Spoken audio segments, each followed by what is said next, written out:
Salut les bouseux. Pour aujourd'hui, je vous propose un ensemble de petites réflexions sans prétention sur cette manie de préciser que ça serait trop tôt lorsque quelqu'un fait une blague sur un événement dramatique, comme un décès, un attentat, une catastrophe naturelle.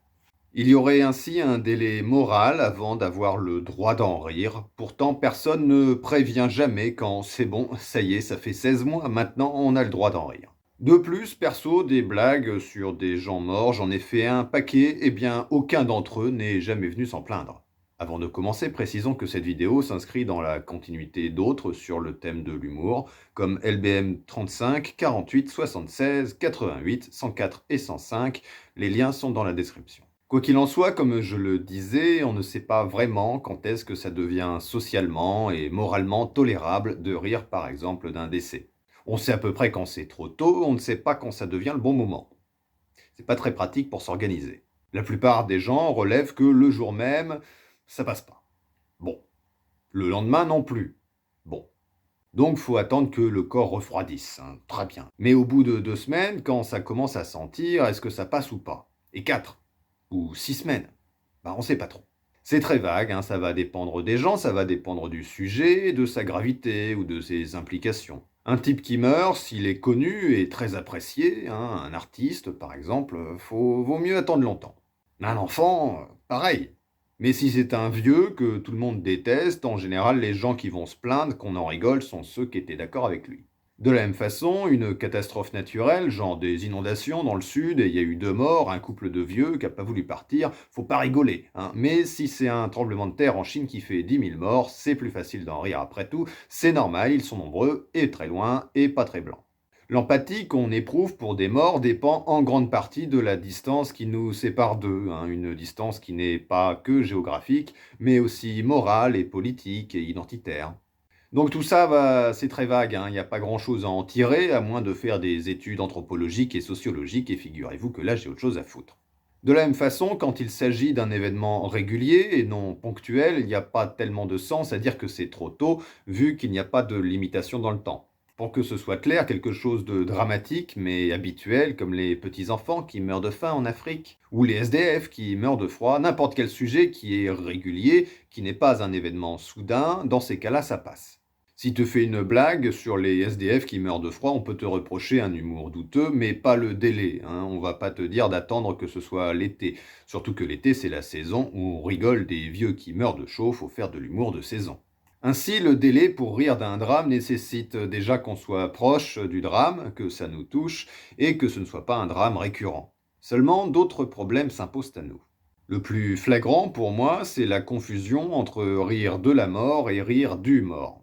Rire des circonstances et rire de la personne. Si quelqu'un meurt dans des conditions un peu ridicules ou ironiques, faut reconnaître que c'est tentant. Je sais pas, imaginez Jean-Marie Le Pen qui meurt électrocuté. Comme les chasseurs qui se prennent une balle perdue, qui n'est pas perdue pour tout le monde, ou les toreros encornés, les bourgeois dans un accident de jet privé. Bon, ces exemples ne sont pas les meilleurs car on aura tendance à rire des circonstances, de la mort de ces personnes, si on n'aime pas ces personnes, donc on rit à la fois des circonstances et de la personne. Je vais donc prendre un autre exemple. En 2015, 3 adolescents étaient morts dans un accident après avoir essayé de fabriquer des fumigènes pour jouer à l'airsoft. Ils ont ainsi plutôt fait une grenade. J'ai alors écrit un petit post sur Facebook. Des adolescents ont découvert que la chimie est la seule science que si tu la maîtrises pas, elle te pète à la gueule. C'est drôle parce que c'est vrai. Le post allait sombrer dans les méandres de Facebook, sauf que 2 semaines plus tard, quelqu'un l'a montré dans un groupe de recueil autour du drame. La connasse. Et je me suis pris la moitié d'un département sur la gueule et tout un lycée, et j'ai perdu ma première page Facebook suite à des signalements massifs. C'est pas tellement de ces ados hein, que je voulais me moquer, mais plutôt des circonstances. Il y a un moment, bon, ils ont essayé, ils ont échoué. C'est un accident, hein, c'est drôle. Voilà, on s'éclate. Personnellement, je n'irai jamais à un enterrement pour faire une blague sur le mort devant la famille. Je vais faire la blague au bar au coin du cimetière pour en rigoler avec les potes, si j'en avais encore. Seulement, avec Internet, on s'imagine que tout le monde a accès à tout et que si tu tiens un discours public, c'est comme si tu le mettais directement sous la gueule des proches des victimes.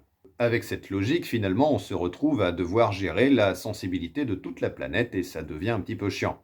Surtout que franchement, je pense qu'une famille en deuil a autre chose à foutre que faire la chasse aux blagues. En général, les gens qui font la chasse aux blagues d'humour noir ne sont pas directement concernés.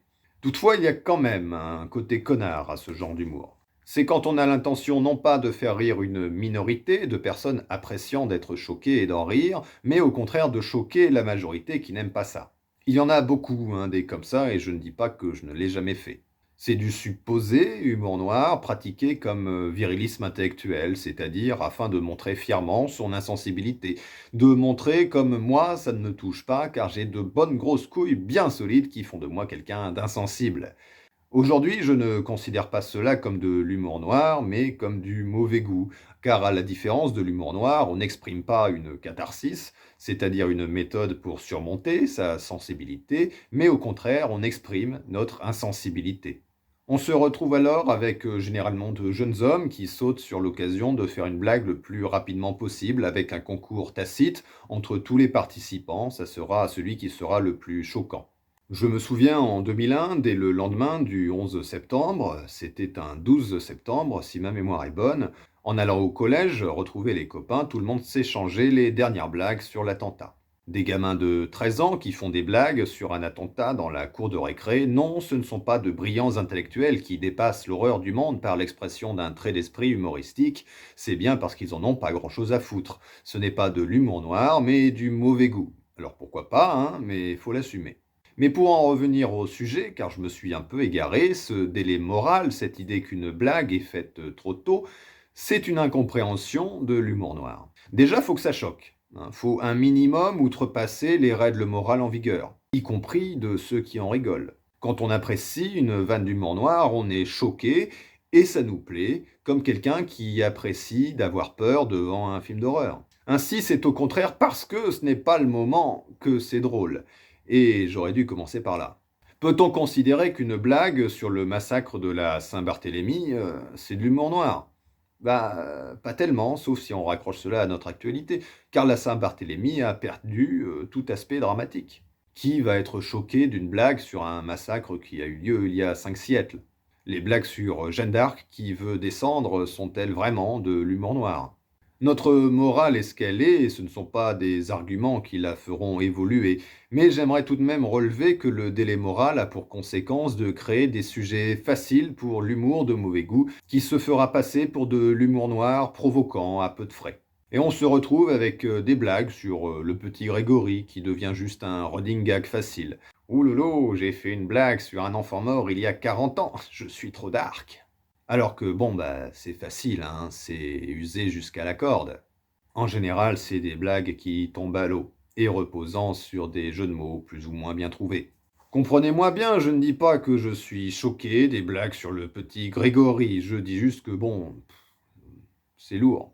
C'est facile, il y a un côté automatique. On trouve une référence, genre la flotte, et on fait un lien un peu forcé avec cet événement. Et c'est censé être drôle, et on se croit trop subversif, alors que tout le monde s'en fout, ça ne créera aucune polémique. Quoi qu'il en soit, si Jean-Marie Le Pen pouvait nous faire une Claude François, ça m'arrangerait.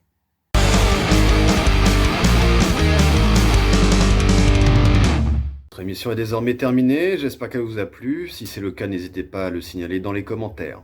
Si vous voulez soutenir la chaîne, pour l'instant le compte Utip est toujours suspendu, donc vous pouvez passer par Tipeee.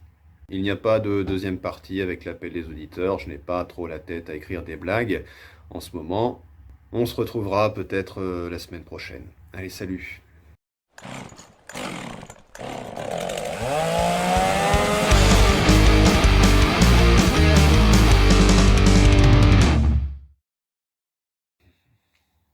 Salut les bouses. Pour ce qu'il en reste.